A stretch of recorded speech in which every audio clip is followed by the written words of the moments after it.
comprendre de la réforme sur les humanités pédagogiques rénovées?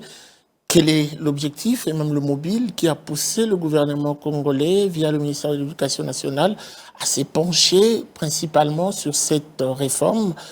Quelles sont les actions qui seront menées pour mener à bon port cette réforme? Qui fera quoi pour quels résultats? On en parle dans cette émission.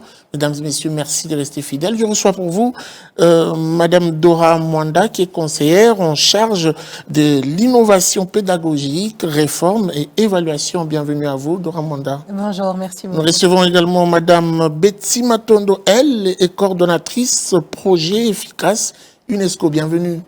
Merci beaucoup. Alors, on va commencer avec vous, Madame Dora, puisque je l'ai dit tout à l'heure, vous êtes conseillère au ministère de l'Éducation nationale. La première question qui me passe à l'esprit, quelle a été la motivation principale qui a poussé le gouvernement à se lancer vers cette réforme? Alors, donc, nous avons plusieurs objectifs, mais nous voulons vraiment professionnaliser le métier enseignant, le valoriser d'une manière ou d'une autre. Et un des axes, c'est de renforcer la qualité de la formation initiale des enseignants. Donc ça, c'est la motivation première. Nous sommes persuadés qu'avec des enseignants mieux formés dès le départ, ça va forcément influencer la qualité des enseignements et donc la qualité aussi des résultats que nos élèves auront à la fin du cycle d'éducation de base et puis plus tard à la fin des humanités, donc à la fin du secondaire tout entier. Consultant un peu l'histoire, c'est bien d'innover. Qu'est-ce qui était fait hier qui est aujourd'hui remis en cause? Et donc, classiquement, la formation initiale d'un enseignant pour le primaire, donc on dit plus un primaire, donc c'est éducation de base, c'est tout un cycle de 8 années, mais donc classiquement c'était 6 ans du primaire et 6 ans du secondaire. Et pour enseigner dans le primaire, il suffisait d'obtenir son diplôme d'État venant d'une filière des humanités pédagogiques. Donc voilà, on partait en option en filière humanité pédagogique, on était diplômé et une fois qu'on avait ce diplôme d'État en poche, on pouvait directement aller enseigner dans les classes primaires. Ça, à terme, c'est ce qu'on ne veut plus. On voudrait que les enseignants qui soient formés n'aillent pas directement dans les classes après leur diplôme d'État. Il faudrait qu'ils aient une formation supplémentaire. Mais donc pour commencer, c'est là l'historique des humanités pédagogiques rénovées, c'est que on garde les humanités pédagogiques telles qu'elles ont toujours existé, c'est-à-dire en fin du secondaire, sauf qu'on les rénove. Donc on apporte un changement dans le programme. Comment vous apportez, à travers le projet efficace justement, qui a d'ailleurs plusieurs composantes, comment vous apportez cette nouvelle façon de faire? Qu'est-ce qui est exactement fait? Quelle est la cible et où vous touchez exactement pour réussir cette innovation? Alors, par rapport à ce qu'on a apporté, déjà, comme Madame Dora l'a dit, avant les humanités pédagogiques, a un caractère de professionnalisation. Donc, l'élève qui finit ses 6 années des humanités, il doit normalement être enseignant du primaire. Mais hélas, ce qu'on a remarqué dans l'ancien programme, c'est que les programmes étaient plus théoriques que professionnalisants. Quand je dis pas professionnalisant, c'est qu'il y avait moins de temps accordé aux stages, donc notamment les différents stages prévus. Or, l'enseignant, il est formé pour enseigner, excusez-moi la tautologie, mais c'est ça l'ambition. Donc, si on veut former pour être enseignant, il faudrait passer beaucoup de temps dans le cadre de l'enseignement qui est l'école primaire. Mais ces programmes ne donnaient pas assez de temps pour les stages. Donc, il y a eu une étude sur la rationalisation des humanités pédagogiques et cette étude-là a permis d'avoir des discussions ouvertes avec les élèves, donc des humanités pédagogiques, les élèves futurs enseignants, leurs enseignants. On a posé des questions sur comment est-ce qu'ils pensent leurs stages, comment est-ce qu'ils pensent les programmes, est-ce qu'ils ont assez de temps, est-ce qu'ils sont assez formés pour prendre en charge les élèves. Alors, ils ont dit clairement qu'ils n'ont pas assez de temps pour les stages, c'est ce qui a été dénoté. Et dès là, on a élaboré les nouveaux programmes, donc les programmes transitoires des humanités pédagogiques rénovés, qui accordent plus de temps aux stages. Mais ces programmes à 3 têtes, si je peux les dire ainsi. Donc, il y a des compétences disciplinaires, parce que ces élèves-là doivent suivre leur cursus normalement, développer des compétences disciplinaires. La deuxième tête, c'est les compétences professionnelles, donc en lien avec les stages. Et puis la troisième tête, ce sont les compétences transversales. Parce qu'il y avait quand même une certaine adéquation entre ce qui s'est fait aux humanités, donc dans la formation initiale, et ce que l'élève trouve lorsqu'il est professionnel en termes des innovations pédagogiques. Donc il y a cette partie-là des compétences transversales qui fait une emphase sur les genres. Donc la première thématique, c'est les genres, la prise en compte du genre. Et puis la deuxième thématique essentielle, c'est l'inclusion. Et la troisième thématique, c'est les TIC. Et les derniers, c'est l'environnement, la protection. Alors, on sent qu'il y a quand même plusieurs implications lorsqu'on suit les schémas que vous nous faites tout à l'heure. Mais est-ce que ça ne va pas alourdir un tout petit peu déjà le système qui existe? Hier, c'était un peu plus facile de se lancer et embrasser les humanités pédagogiques avec l'ancien système. Aujourd'hui, j'utilise vos mots, on parle rénovation, une nouvelle façon de faire. Mais est-ce que ça n'alourdit pas un tout petit peu ce qui était déjà fait? Je pense que ça n'alourdit pas, mais ça complète ce qui est fait. C'est une forme de complémentarité. Dans ce qui est fait, il y avait déjà cette partie-là disciplinaire. Donc, ce qui est important pour tout élève, d'avoir des compétences disciplinaires liées à sa filière. Mais bien évidemment, comme on l'a dit, les humanités pédagogiques préparent à une profession. Et la profession, c'est la profession enseignante. Il faudrait que ces élèves-là soient équipés pour être enseignants. Donc, c'est là où on renforce. Ce n'est pas que le stage n'existait pas, mais il faudrait un renforcement. Et ces renforcements-là s'étendent sur 4 années, qui avant étaient sur une année vers la fin. Donc, il y a plusieurs types de stages. Il y a les stages de socialisation. Il doit comprendre l'école. Il doit comprendre comment l'école fonctionne. Et pour faire les liens avec les compétences, dans cette compréhension, dans cette socialisation-là, il ne se socialise pas seulement dans l'école, si je peux le dire ainsi, l'école formelle, mais il y a aussi l'école spéciale, parce que cet enseignant-là qui est formé, il n'est pas formé pour le type d'école formelle, mais il est formé pour les systèmes. Ce sont les enseignants qu'on forme pour injecter dans les systèmes qui est hétérogène.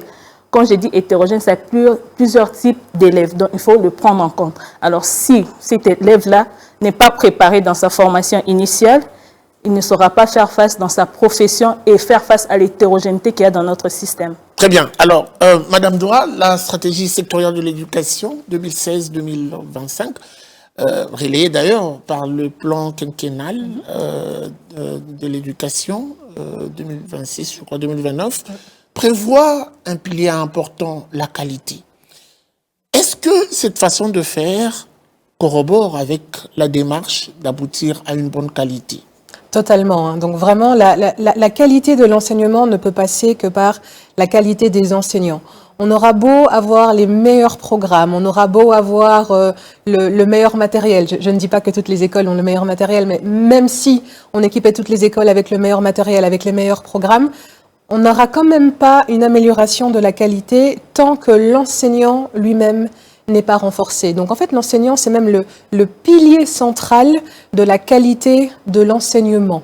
Donc c'est vraiment pour ça qu'on met une emphase sur et la formation initiale et aussi la formation continue, parce que ici nous renforçons la formation initiale à travers ce programme, mais pour tous ceux qui sont déjà sur le terrain, qui ont aussi besoin d'un renforcement, nous y pensons aussi. Donc c'est vraiment les deux axes, la formation initiale et la formation continue, puisque l'enseignant est au cœur de l'amélioration de la qualité. Nous avons suivi quand même certaines études au niveau du ministère qui aboutissent à une sorte de recommandation, je paraphrase, rendre attrayant le métier enseignant.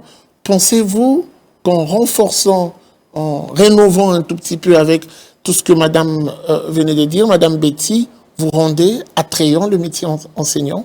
Oui, parce qu'on le professionnalise. Déjà, donc le fait de le valoriser par un renforcement de compétences, donc on est en train de dire que nous, ce que nous mettons sur le terrain, ce sont des personnes formées, compétentes, parce qu'un enseignant, c'est plus qu'un détenteur de savoir. C'est vraiment une personne qui va construire au jour le jour des compétences avec ses élèves. Et puis, on est en 2025, donc on est aussi à l'ère des intelligences artificielles et du numérique. Donc, il faut que nous puissions aussi équiper nos enseignants pour les rendre compétitifs sur ce terrain-là et qu'ils soient capables de jongler avec les compétences du 21e siècle. Donc, c'est leur offrir un renforcement, les les équiper pour qu'ils correspondent aux besoins du 21e siècle. Donc, en faisant tout ça, on valorise effectivement le métier. Et puis, alors, le diplôme ne sera que plus renforcé. Mais comme Betty le disait, c'est un programme transitoire. Donc, l'objectif est de passer à une formation d'autant plus longue, mais donc d'autant plus complète. Ça, c'est pour la suite. On vous entend parler, on sait lire entre les lignes et voir qu'il y a des choses qui ne se disent pas. Je vais essayer de comprendre. Et sous votre regard, aujourd'hui, il y a un nombre important d'enseignants qui existent déjà avec l'ancien système et la réforme prévoit renouveler les choses, apporter plus, compléter, comme Madame Betty venait de le dire. Qu'est-ce que vous faites des anciens, je parle des enseignants, qui sont passés par l'ancienne marmite, il faut le dire ainsi, Oui. le premier moule, qu'est-ce que vous en faites? Eh bien, on les garde et on les renforce. Donc, on doit commencer quelque chose. Pas seulement pour le nouveau, c'est-à-dire la formation, la réforme concerne tous les enseignants de la République démocratique du Congo. Effectivement, mais donc pour la formation initiale, on ne peut parler de formation initiale que pour ceux qui ne sont pas encore formés, ceux qui commencent et qui envisagent de devenir enseignants. Donc ça, c'est le programme Les Humanités pédagogiques rénové avec plus de stages, avec plus de temps sur le terrain. Ça, c'est pour les nouveaux. Entre-temps, les anciens pour ceux qui sont déjà diplômés, pour ceux qui sont déjà sur le terrain, il y a toute une stratégie qu'on a mis en place, une politique de la formation continue des enseignants. Donc, on pense aux nouveaux, mais on pense aussi à ceux qui sont sur le terrain. Adapté à la nouvelle réforme. Adapté à la nouvelle réforme, avec aussi comme objectif de leur donner de les monter en compétences sur les matières du numérique, de l'intelligence artificielle, mais de l'esprit critique aussi, voilà, des techniques d'enseignement. Parce que comme Betty le disait, nous avons un pays très hétérogène. Toutes les réalités ne sont pas les mêmes. Tous les enseignants n'ont pas le même nombre d'étudiants face à eux dans leur classe. Donc l'idée, c'est de diversifier aussi leur approche, leur perspective, leur méthode d'enseignement et d'évaluation aussi. Puisque je suis aussi chargée des évaluations. Nous travaillons aussi sur la manière d'évaluer. On ne peut plus évaluer complètement de la même manière. Je parle surtout pour les zones où les élèves ont accès à leur téléphone. On parle constamment de ChatGPT, par exemple. Voilà, on ne peut plus évaluer de la même manière. On doit penser aux questions qu'on peut poser pour faire réfléchir l'élève, sachant les outils dont il dispose à la maison. Donc, quand on donne des devoirs, il faut penser les devoirs pour que ce ne soit pas juste du copier-coller, mais qu'il y ait une réflexion derrière en utilisant les opportunités du 21e siècle, le numérique et les intelligences artificielles, mais les utiliser comme tremplin et non pas comme outil. Je vais quand même rester sur vous. C'est très important ce que vous dites et je vais vous prendre sous cette casquette, conseillère en charge d'évaluation également. Oui. Et nous évaluer un tout petit peu. Depuis que les réformes ont commencé dans le sens de remettre à niveau les enseignants. Quel feedback vous avez aujourd'hui sur le terrain? Est-ce que, j'ai reformulé ma question autrement, ces enseignants font déjà la fierté, ont pu intégrer toutes ces formations à leur disposition et quel impact vous avez? Bon, alors, pour les humanités pédagogiques rénovées, on vient de les lancer. Non, je parle plutôt des autres. Et pour ceux qui sont sur le terrain, il faut le reconnaître, il y a une forme d'inquiétude pour tout ce qui est maîtrise des nouvelles technologies. Ils sont très inquiets de comment est-ce qu'ils vont s'en sortir justement à l'ère du numérique et de l'intelligence artificielle avec des élèves qui parfois maîtrisent mieux certains outils qu'eux-mêmes. Donc il y a une certaine forme d'inquiétude. Et j'ai envie de dire, c'est totalement normal. Et ça, c'est pas propre, j'ai envie de dire, aux enseignants de la République démocratique du Congo. C'est une inquiétude qui monte un petit peu partout. Et le ministère est là justement pour dire, vous faites bien d'avoir ces inquiétudes, elles sont totalement légitimes. Mais venez, on va justement réfléchir, on va mettre en place des formations pour que vous ne vous sentiez pas dépassé. Donc l'idée, c'est vraiment d'appuyer tout le monde du niveau là où ils sont. Chacun a des niveaux différents. Tous les enseignants n'ont pas suivi le même nombre de formations parce que la formation continue, ce n'est pas une nouveauté. Ça existe depuis toujours. L'inspection générale fait un travail extraordinaire. Notre Cernafor aussi. aussi, on a un service dédié à la formation continue. Donc, ces formations existent depuis toujours. Et donc, l'idée, c'est de dire, elles seront adaptées. Ces formations-là aussi, elles seront adaptées pour pallier à vos inquiétudes. Vous avez exprimé, parce qu'on part du terrain, hein, les profs expriment qu'ils ont un besoin et nous, on met en place des formations pour répondre aux besoins du terrain. C'est comme ça que ça fonctionne. Très bien. Alors, avant de revenir à vous, Madame Betty, je reste sur Madame Dora. Il y a quand même un élément important. Vous parlez des formations qui existaient bien avant. Mais cette fois-ci, ce sont des formations qui impliquent les nouvelles technologies. Oui. Et d'ailleurs, le ministère de l'Éducation nationale et de la nouvelle citoyenneté, pour ne pas parler du ministre, insiste beaucoup plus sur la maîtrise de nouvelles technologies de l'information et de la communication. Aujourd'hui, face à cette réalité, vous insistez que les enseignants ou l'administration se lancent vers la technologie. Oui. Comment vous faites et quelle sera votre stratégie pour couvrir les déficits qui s'observent sur l'ensemble du territoire national? Je parle beaucoup plus de provinces où il y a de vrais problèmes. Est-ce, je le dis autrement, est-ce pas une réforme difficile et impossible? Alors, il n'y a aucune réforme facile. Et le changement implique toujours des résistances. Et puis, elle fait aussi apparaître les difficultés de terrain. Mais on aime les challenges dans notre ministère. Et pour le coup, la ministre tient à cœur deux choses aussi. C'est la maîtrise, effectivement, des compétences du XXIe siècle. Le numérique n'en est qu'une d'entre elles, mais l'esprit critique est très important aussi. Et puis l'équité, l'accès aussi. On voudrait promouvoir aussi, on voudrait qu'il y ait plus d'enseignantes, parce qu'on pense que ça va aussi jouer dans la qualité de l'enseignement. Avoir un corps enseignant plus diversifié, avoir un corps enseignant qui monte en compétences. On pense que les deux ensemble vont effectivement pouvoir améliorer la qualité. Alors, nous pensons aux zones citadines, donc en ville, effectivement, et puis en zone rurale, il y a effectivement d'autres défis. Il y a des défis rien que d'accès à l'électricité et à la connectivité. Ça, ce sont des défis, je veux dire, en dehors de l'éducation, qui sont réels. Il y a des zones qui restent très difficiles, non seulement d'accès, même les routes, pour atteindre certaines écoles. Parfois, nos inspecteurs ont beaucoup de mal à devoir se déplacer jusqu'à certaines écoles, tellement elles sont inaccessibles juste par la route. Et puis, elles sont inaccessibles, elles sont un peu en zone de désert, de connectivité. Donc, tout ça, ce sont des défis. Et c'est pour ça que nous ne pouvons pas travailler tout seuls dans notre ministère à faire nos réformes. Nos réformes s'articulent avec des partenaires, que ce soit techniques, financiers, avec des privés, parce que forcément, s'il y a une entreprise qui veut amener la connectivité, amener la connexion Internet, améliorer l'accès des routes, forcément, ça va influer sur nous qui nous occupons de l'école. Donc nous ne pouvons pas, c'est pas une réforme où nous sommes tout seuls. Nous devons réfléchir en synergie avec les autres ministères. Donc c'est un vrai travail d'équipe pour que les défis du terrain, c'est-à-dire la connectivité, l'accès, soient résolus pour que nos écoles puissent aussi avoir accès à toutes les opportunités du XXIe siècle. Mais on ne peut pas attendre.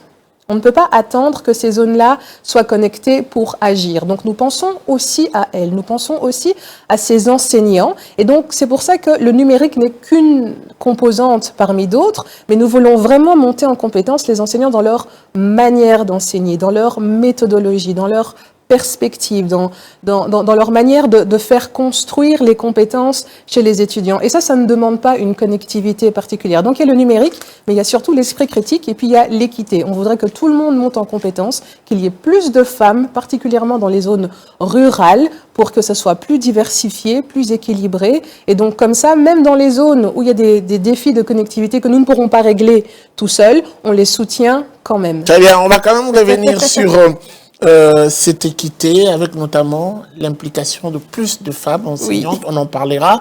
Madame, revenons pour parler du projet efficace. Aujourd'hui, on doit le dire, et même on le constate, ce projet se comporte comme tout autre projet. Dans la mise en œuvre, il y a des provinces pilotes, des provinces du projet. Ici, le besoin, il est général. Avoir des humanités pédagogiques rénovées, c'est tout ce que la RDC désire. Alors, parlez-nous un tout petit peu de ce qui a été prévu par le projet. Quelles sont les provinces bénéficiaires jusque-là et qui sont concernées? Alors, par rapport aux provinces, le projet couvre 4 provinces, 5 provinces. Tellement. Oui, c'est la phase expérimentale pour commencer. Donc, il y a le Congo central, il y a Kwilu, il y a Tanganyika, il y a Kassai et il y a Équateur. Alors, de manière plus spécifique, dans les provinces, nous couvrons 4 humanités pédagogiques et 4 écoles d'expérimentation. Qu'est-ce qui a motivé le choix de ces 5 provinces? Vous pouvez dire pourquoi pas Mbandaka, pourquoi pas, ben voilà, pourquoi Kwilu, pourquoi... Y a-t-il eu des critères d'éligibilité derrière? Oui, il y a eu plusieurs critères qui ont d'abord motivé le choix de ces provinces-là et plus particulièrement le choix de ces écoles des humanités pédagogiques rénovées. Donc, on a élaboré plusieurs critères. Il y a eu des critères, je dirais, sociaux. Il y a eu des critères pédagogiques, parce qu'il s'agit d'agir dans les écoles. Et puis, il y a eu des critères administratifs et d'autres critères liés vraiment à la vie de la communauté. Qu'est-ce qui est exactement fait de manière pratique? De manière pratique. Au-delà de ce que Mme Dora a expliqué ici, j'aime le petit schéma, mais pour ceux qui nous suivent de manière pratique, qu'est-ce que vous êtes en train de faire exactement? Alors, ce qu'on est en train de faire, on est en train de travailler avec les écoles. Les écoles ont été sélectionnées. Il y a eu la formation de plus de 400 personnes, donc de personnes ressources, entre autres, les enseignants, les inspecteurs, les conseillers d'enseignement. Il y a eu notamment plusieurs activités préalables pour vraiment commencer la mise en œuvre. Il fallait une étude sur les conditions. Parce qu'on parle des unités pédagogiques, il y a beaucoup d'aspects sur lesquels on devrait entrer à profondeur pour voir quelles sont les conditions nécessaires pour que ces projets dont vous parlez, les projets efficaces, soient mis de manière très efficace et efficiente. Très bien. Donc, il y a eu cette étude-là qui nous a donné plusieurs conditions relatives au recrutement d'abord des élèves futurs enseignants, des conditions relatives à l'utilisation du programme, des conditions relatives à l'administration et à l'organisation des humanités. Et après cela, il y a eu l'élaboration des outils parce que pour agir, il faut des outils appropriés liés à tous les objectifs que nous avons. Il y a eu l'élaboration des outils et vous avez élaboré des outils, mais il faut une formation. Outils de quelle nature? Il y a eu les guides des enseignants, les manuels. Donc, il y a eu des outils pédagogiques et des outils administratifs. Donc, les manuels de procédure, les cahiers des charges et les outils pédagogiques, il y a les guides, il y a le module de formation. Et bien avant, il y a eu déjà des travaux qui ont été menés par la Task Force. Est-ce que l'élaboration de ces outils, on va y aller comme ça, désolé, un ping-pong. Pas de souci, allez-y. L'élaboration de ces outils tient compte de la réforme sur l'enseignement en langue nationale. Bien sûr, je voulais y arriver déjà à la base. Si vous regardez les programmes de la formation initiale des enseignants dans d'autres pays, même les référentiels, il y a des compétences, c'est généralement 3 compétences ou 4. Mais chez nous, il y a 5 compétences. Et la compétence qui est en rajout, c'est la compétence sur les langues. Parce que comme je l'ai dit, on a un système très hétérogène et linguistiquement très hétérogène. Donc, on a vraiment travaillé sur cette compétence-là où l'enseignant, l'élève futur enseignant, doit apprendre les langues, pouvant lui permettre d'aller enseigner dans n'importe quelle zone linguistique, parce que nous en avons 4. Donc, s'il est dans la zone linguistique Tsholuba, il a appris et il va faire face. Donc, c'est vraiment une réforme qui a pris en compte les systèmes dans sa diversité et dans ses variétés. Très bien. Alors, je sais que les gens sont très souvent mal à l'aise lorsqu'il faut parler des chiffres. Je m'en voudrais si je ne vous pose pas cette question. En tout cas, combien exactement le projet injecte pour cette réforme et comment se fera la répartition de cette enveloppe en termes d'activités menées sur le terrain? Alors, pour la réforme, en fait, les projets, il y a eu, le financement, c'est du GPE. Et c'est un financement qui a 2 programmes. Donc, il y a le programme PEQIP, que je parle, les programmes PEQIP et les programmes efficaces. Et pour efficace, il y a plusieurs maîtrises d'ouvrage qui ont réparti une enveloppe qui tourne autour des 60 millions. Et puis, il y a 4 maîtrises d'ouvrage. Donc, il y a l'AFD, il y a l'UNESCO, il y a l'UNICEF et il y a aussi la partie gouvernementale qui gère ces projets. Très bien. Alors, Madame Dora, vous êtes aux côtés du ministre d'État, ministre de l'Éducation nationale. Je ne veux pas la citer en tout cas. Vous êtes dans le cabinet du ministère d'État, ministère de l'Éducation nationale. Oui. Vous avez sûrement fait une sorte d'autopsie de problèmes qui gangrènent le sous-secteur de l'éducation nationale. Vous connaissez les priorités. Oui. Pensez-vous que c'était nécessaire affecter autant d'argent pour ça, en termes de priorité? Ah mais écoutez, nous sommes le ministère de l'Éducation nationale. Si notre priorité, ce ne sont pas nos enseignants, alors je ne sais pas quelle pourrait être une priorité plus grande que de prendre soin de nos enseignants. Et puis nous écoutons aussi leur doléances, nous voyons bien ce qui se passe sur le terrain, et on s'est dit, ok, c'est un problème qui peut avoir plusieurs entrées. Nous avons choisi l'entrée, on va monter en compétence nos enseignants. Mais ça, c'est vrai pour nos enseignants, mais ce qui est vrai pour nos enseignants est vrai au sein du ministère. Parce que ne nous voilons pas la face, nous sommes dans un ministère, ça veut dire que nous n'allons pas rester, nous n'allons pas faire carrière à ce poste-là. C'est transitoire, c'est temporaire. Par contre, ceux qui vont rester, c'est notre administration. Donc, si nous voulons que le système de renforcement et de valorisation de nos enseignants persiste après nous, nous devons d'abord renforcer aussi notre administration. Donc si nous voulons qu'à long terme, on puisse prendre soin de nos enseignants, parce qu'on ne va pas pouvoir régler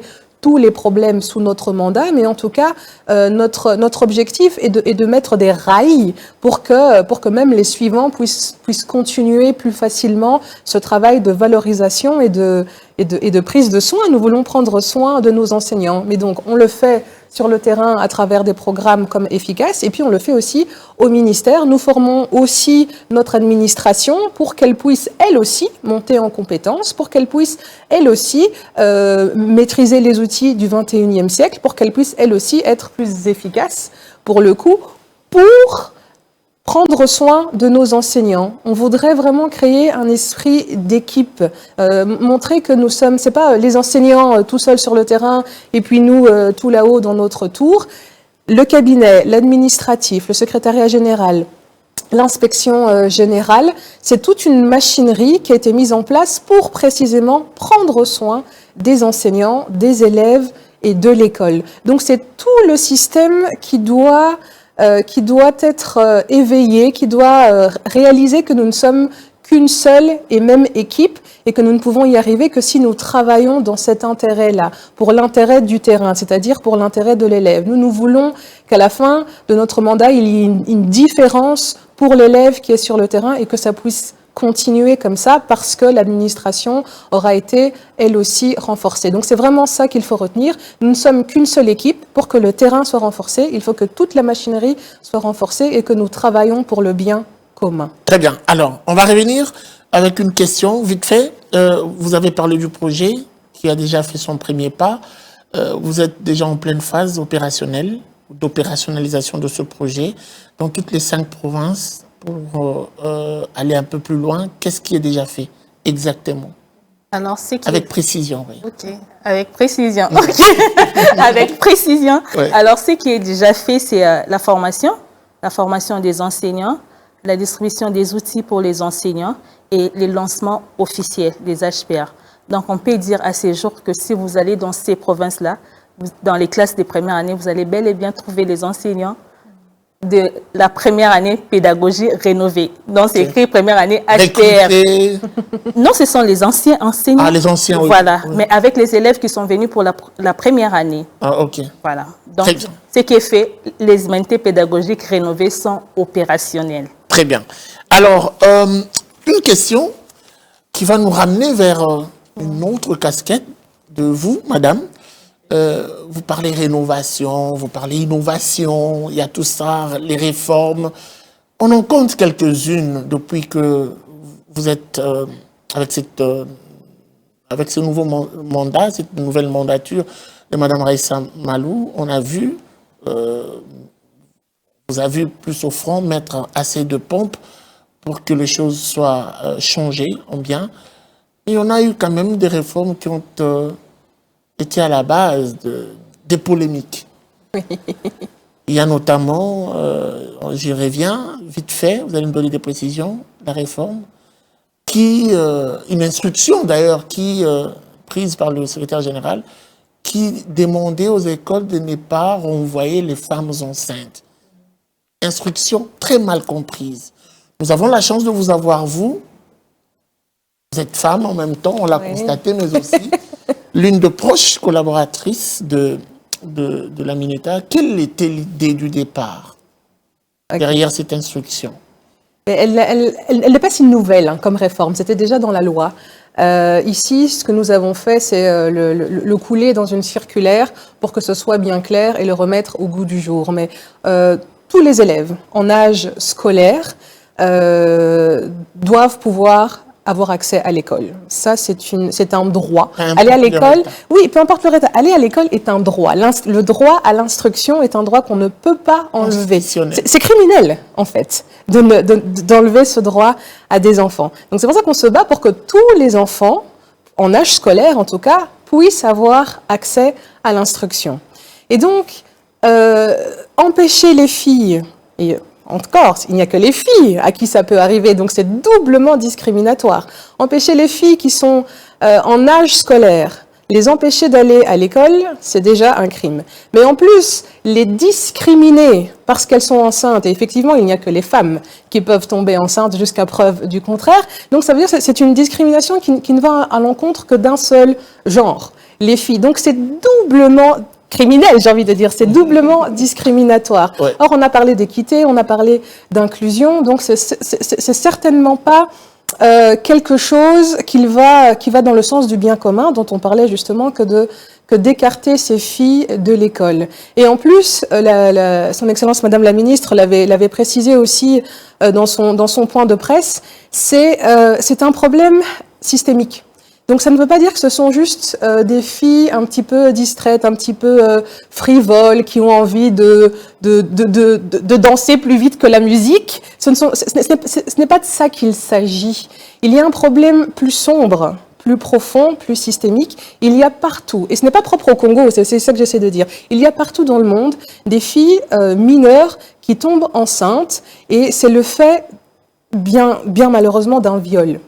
Les filles qui tombent enceintes parce qu'elles ont été mises enceintes par un partenaire de leur âge sont des faits très mineurs. Donc ce sont souvent des gens plus âgés qui les mettent enceintes, alors que nous connaissons quand même que dans notre culture, il y a ce respect des aînés, ce respect des hommes qui est très bien. Mais voilà, elles sont mineures, ce sont des filles, on les éduque, on les apprend à respecter les personnes plus âgées, à respecter les hommes, et c'est très bien, et elles le font. Donc parfois, elles sont juste abusées. Et elles ne comprennent pas. Donc c'est un triple choc pour elles. Parfois, elles sont complètement victimes, elles ne comprennent pas ce qui se passe. Certaines filles qui se découvrent enceintes, c'est d'abord un choc. Et ensuite, elles montrent qu'elles veulent continuer l'école. On les renvoie, double choc. Aussi en famille, elles sont parfois maltraitées, triple choc. Donc vraiment, il n'y a aucun endroit. On évolue. On évolue. Ces filles sont défendues. Il y a une série de réformes qui ont quand même fait couler assez d'encre de salive. Oui. On parle également de cet accent avec la politique de Madame Raïssa Malou, cet accent mis sur la femme. Oui. Il faut à tout prix la femme, faire participer la femme, l'équité, il faut la femme. Et plus loin, elle intègre même la réforme de la révalorisation du métier avec un pourcentage plus accordé aux femmes, les enseignantes. Il faut plus les femmes. Qu'est-ce qui motive, je me permets de dire cette supercherie, cette dépendance, ce penchant pour la femme aujourd'hui au niveau du ministère de l'Éducation nationale? Les statistiques, toutes les études dans tous les domaines montrent que, de manière générale, de toute façon, les équipes mixtes, plus elles sont mixtes, plus elles sont diversifiées, plus les résultats sont bons. Donc, en fait, on se tire une balle dans le pied. La femme n'a pas suffisamment fait ses preuves selon certaines études. Ah bon, lesquelles? En tout cas, on ne va pas les citer ici, mais très souvent on dit, je ne veux pas rentrer dans la phrase très déplacée qui dit la femme elle est bonne pour la cuisine, mais beaucoup attestent que les femmes ont laissé les hommes beaucoup plus prendre de l'espace. Et ça, c'est une réalité. Alors pourquoi ce retour à la centralisation de choses autour de la femme, tenant compte bien sûr de cette réalité? Ok, d'accord. On peut voir le problème dans l'autre sens. Est-ce que les femmes ont envie de prendre plus de place? Et à cette question, la réponse est oui. Donc, puisqu'on a statistiquement toutes les études qui nous prouvent que les équipes, plus elles sont mixtes, plus elles sont diversifiées, plus ça marche, mais c'est pas magique. C'est tout simplement parce que les hommes et les femmes n'ont pas forcément les mêmes vécus, n'ont pas les mêmes perspectives, n'ont pas les mêmes défis au quotidien. Donc forcément, les femmes vont apporter une perspective qui va compléter la perspective de l'homme. Donc avoir une équipe qui n'est composée que d'hommes, on va forcément manquer une perspective puisque nous n'avons pas la même expérience. Quand je marche dans la rue, je ne vais pas avoir la même expérience que vous, en fonction de comment je suis habillée, en fonction de comment je marche, en fonction de où je suis, je ne vais pas avoir la même expérience que vous. Et ça, c'est pas votre faute, c'est pas la mienne, c'est juste parce que je suis dans le corps d'une femme, vous êtes dans le corps d'un homme. Donc forcément, je vais voir la vie autrement, je vais expérimenter d'autres défis. Et donc quand il s'agit justement d'innovation, quand il s'agit d'éducation, ce serait vraiment se tirer une balle dans le pied, comme je disais tout à l'heure, de manquer cette perspective. Est-ce que cette révalorisation de la femme s'adapte aux réalités socioculturelles du pays? Ah oui, oui, oui. Et sincèrement, la culture est mouvante. Hein, donc, ça dépend à partir de quand est-ce qu'on prend la culture. Il y a la culture telle qu'on la connaît aujourd'hui, mais qui est très influencée par notre histoire, c'est-à-dire avec la colonisation, avec le christianisme. Les systèmes sociaux que nous avons eus au Congo n'ont pas toujours été ceux d'aujourd'hui. Ça a évolué. Il y a des ethnies qui n'avaient absolument pas ce système-ci, où l'homme était toujours au-dessus. Il y a d'autres systèmes. Le pays est très riche en histoire de systèmes sociaux, de construction familiale. On a été très diversifiés. C'est vrai qu'avec notre histoire, les choses se sont un peu unifiées, mais les religions ont beaucoup joué dans cette uniformisation-là. Pas que les religions sont mauvaises, pas du tout. Au contraire, elles apportent une foi et des valeurs, et c'est très bien, mais pour vous dire que quand on parle de culture, il faut définir de quoi on parle. Quand on parle de notre culture telle qu'elle est aujourd'hui, ce n'est pas vrai que ça a toujours été celle de... On a comme l'impression qu'il s'observe un forcing, puisqu'au fait la société crée un tout petit peu une barrière. Je parle de la société congolaise. On sait comment est traitée la femme dans la société congolaise, voire une politique qui vient revaloriser la femme en lui donnant encore plus de pouvoir dans sa façon d'agir, dans les actions à mener. Est-ce que ce n'est pas un tout petit peu un forcing que fait le ministère de l'Éducation nationale, notamment quand on parle des recrutements des femmes, révalorisation du métier et tout? Non, je ne pense pas qu'il y ait un forcing. Par contre, il y a une résistance, c'est sûr. Mais comme pour toutes les réformes, comme pour toutes les innovations, il y a toujours d'abord une résistance. Parce que changer, ça implique une remise en question. Et se remettre en question, ça veut dire s'asseoir, faire face aussi à son propre ego. Il faut avoir de l'ego, c'est très bien. Mais un changement, ça veut dire je regarde mon ego et puis j'accepte de négocier avec lui ce qui est acceptable pour moi, ce que je peux faire évoluer ou ce que je veux surtout pas faire évoluer et garder. Encore une fois, ce n'est pas propre au Congo. Mais l'objectif n'est pas de rentrer dans une guerre des sexes. Ça, c'est vraiment ce qu'on voudrait éviter. Ce n'est pas le propos. L'idée n'est pas de dire les hommes oppriment constamment les pauvres femmes victimes. On voudrait sortir un petit peu de ce discours et de dire, écoutez, pour que ça se passe bien, tous les facteurs, tous les paramètres et toutes les analyses le démontrent, plus la femme est valorisée, c'est-à-dire plus elle est instruite, tout simplement, rien que ça. Plus une femme est instruite dans le foyer, ça influence directement le degré de pauvreté qu'il y aura dans cette famille. Donc moins une femme est instruite, plus on a de chances de garder la famille pauvre, concrètement. Donc la question est, est-ce qu'on veut garder nos familles pauvres? Est-ce qu'on veut garder notre pays dans l'état dans lequel il est? Si la réponse est oui, ne changeons rien.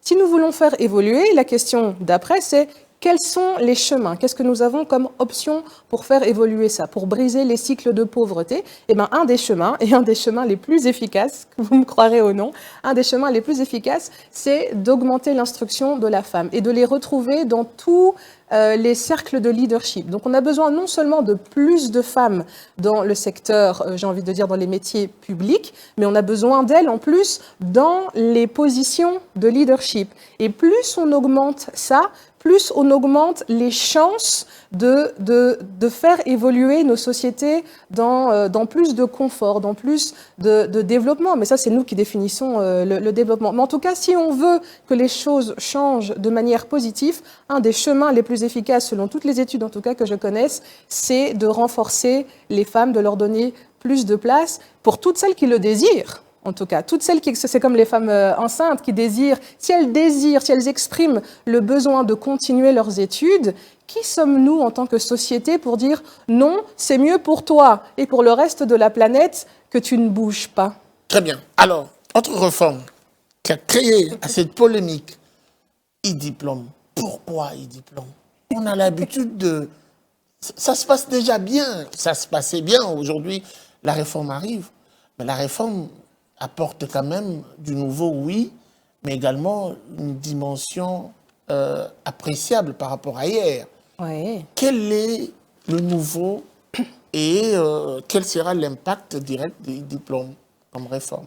Bon, alors, jusqu'ici, ça se passait bien, c'est vrai, mais on avait quand même des problèmes de fiabilité, tout simplement, de nos diplômes. On avait parfois, quand nos enfants partent à l'international ou même parfois localement, ils avaient du mal à obtenir une inscription parce qu'on remettait en doute la validité, l'authenticité de nos diplômes. Et donc, à travers ça, on perdait finalement nos lettres de noblesse en tant que système éducatif parce qu'à l'étranger, même nos diplômes d'État avaient du mal à être reconnus et parfois les systèmes universitaires avaient du mal à vérifier l'authenticité de nos diplômes. Donc, ce qu'il change maintenant, c'est cette fiabilité. Nous voulons retrouver nos lettres de noblesse en tant que système éducatif et donc la numérisation des diplômes permet cette vérification-là. Alors, je ne vais pas vous expliquer techniquement, il y a tout un système, on utilise des blockchains pour s'assurer de la sécurité, qu'on ne puisse pas falsifier, qu'il ne puisse pas y avoir deux diplômes pour le même élève, qu'il ne puisse pas avoir un diplôme pour un élève décédé entre-temps, enfin des choses comme ça. Toute la chaîne est vérifiée et puis ça permet aussi aux universités, parce que l'idée quand on a un diplôme d'État, soit on va directement travailler, soit on continue ses études. Et donc si on veut obtenir une inscription dans un institut supérieur, l'institut supérieur, où qu'il soit, n'importe où au Congo ou n'importe où ailleurs sur la planète, peut, à travers notre plateforme diplôme.cd, avoir accès aux données de l'élève et de vérifier effectivement si son diplôme a été émis, s'il est dans la base de données, s'il est dans le système. Alors il y a un QR code qu'il suffit de scanner pour avoir effectivement la vérification, si ce diplôme est effectivement bon, vérifier s'il a respecté toute la chaîne. Et donc en termes de, ok, si ça se passait déjà bien, ça veut dire que là ça va se passer merveilleusement bien. Et il n'y aura plus de perte de temps à essayer de récupérer son diplôme. Vous allez numériser tous les diplômes, même ceux des années antérieures? Oui. Donc, pour le moment, on n'a que les diplômes de cette cohorte, 2024-2025. Mais en ce moment, même, l'inspection générale est en train de travailler fort. Vraiment, l'inspection générale est à féliciter. Elle fait un travail extraordinaire. Avec l'inspecteur général, qu'on salue en passant. Voilà, qu'on salue en passant. Oui. Qui fait un excellent travail.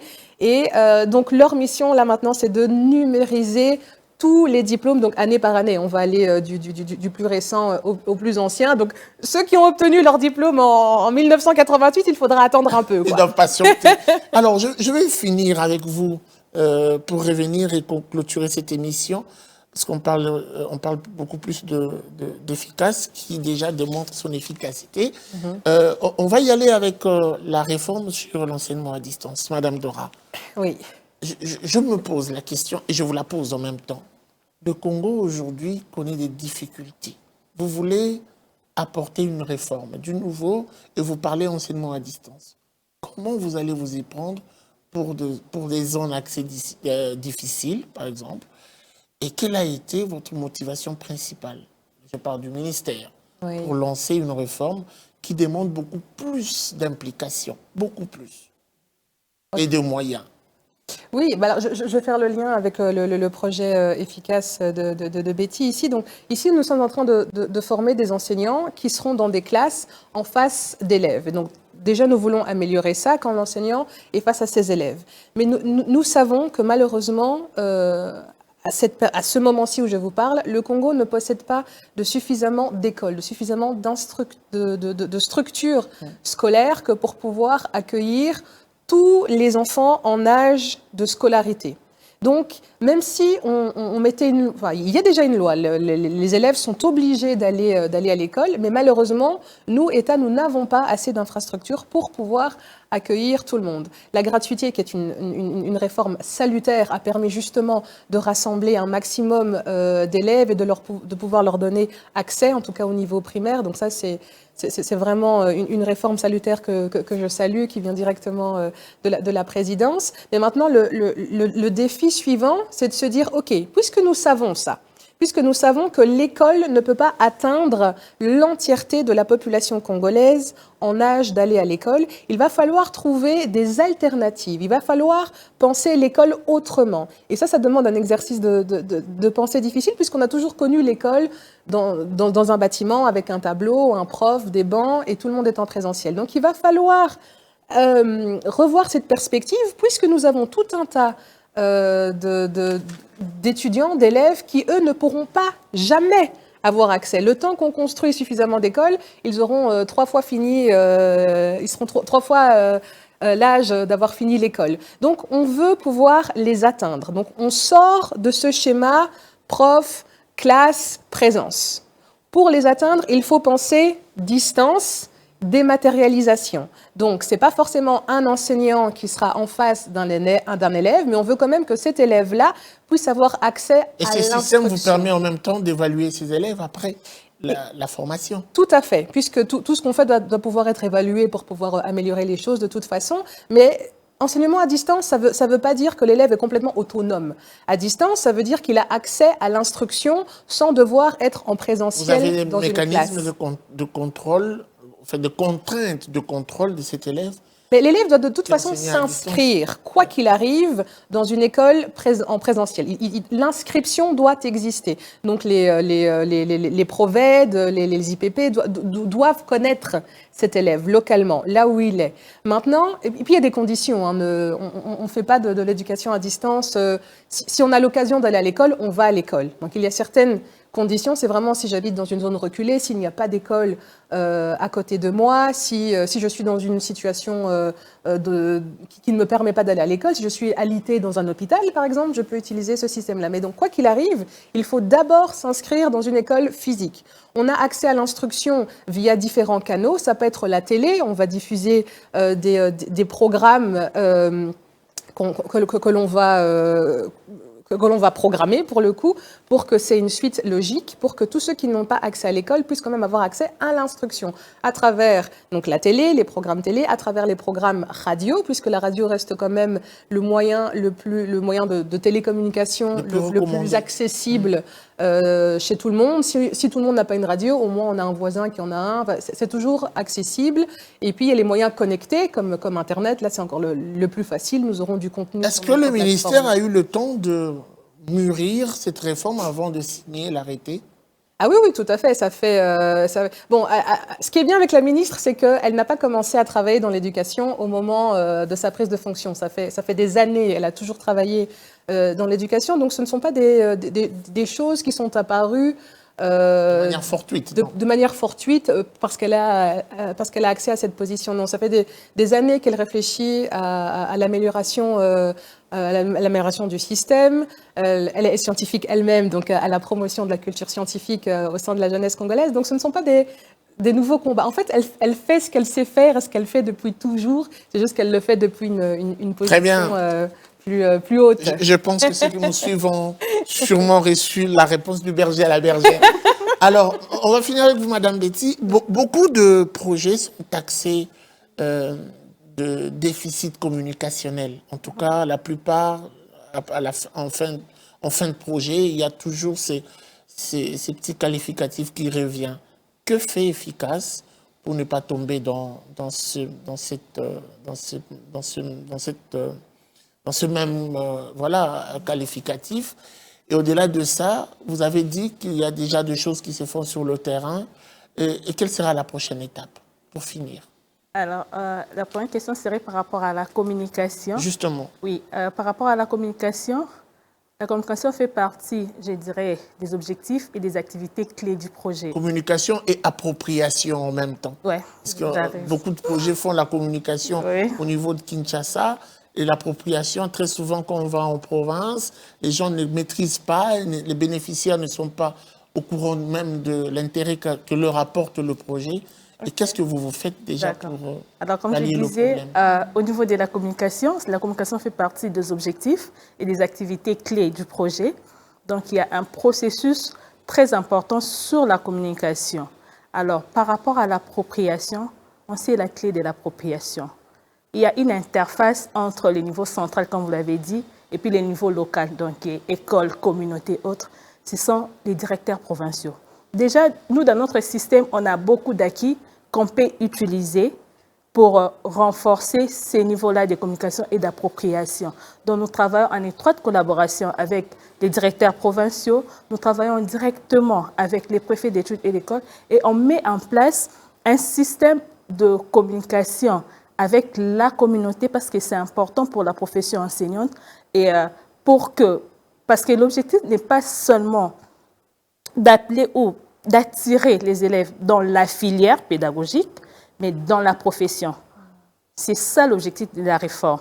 Parce que si on voit les chiffres par rapport à la filière, lorsqu'on a fait l'étude sur la rationalisation des humanités pédagogiques, il y avait 920 000 élèves aux humanités pédagogiques. Et par rapport au taux de réussite, c'est plus de 70%.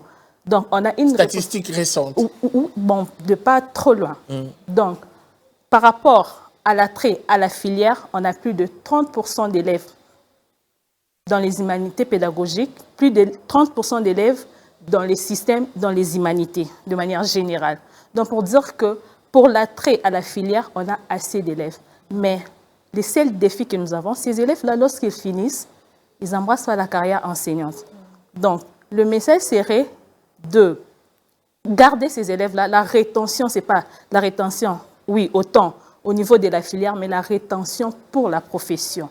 Et vraiment, c'est ces messages-là qu'il faut véhiculer au travers de la communauté, parce que la communauté, si la communauté porte au travers les parents, les associations, nous aurons des effets. Après, maintenant, c'est l'élève aussi, l'élève lui-même, c'est vraiment une politique de responsabilisation et de préparation à la profession. C'est pour cela tout ce que le mécanisme que nous essayons de mettre, on cherche toujours une passerelle entre ce que l'élève fait dans sa formation initiale et ce qui s'est fait à la formation continue. Donc, par exemple, déjà dans les systèmes, on a mis un mécanisme de formation continue qui se passe au travers des centres de ressources. Déjà, les élèves des humanités pédagogiques rénovés, ils prennent plus de temps de recherche et on veut que parmi le temps-là des recherches, qu'ils aillent dans ces centres-là, qu'ils n'attendent pas la fin. Donc, c'est une façon de les mutualiser et de les renforcer au travers de tout ce qui s'est fait dans la profession. Et comme je vous ai dit, vraiment, c'est une politique qui se base sur la responsabilisation.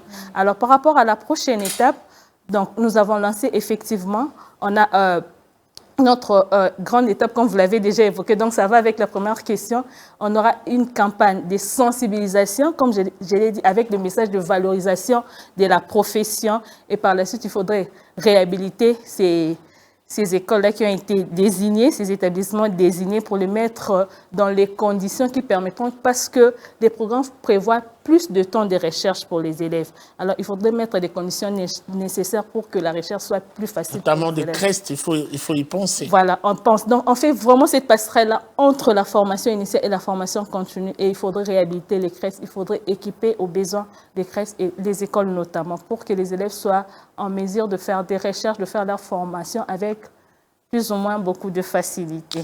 Voilà, merci beaucoup à vous de votre disponibilité. On a épuisé notre temps d'antenne. C'était un plaisir d'être avec vous sur ce plateau.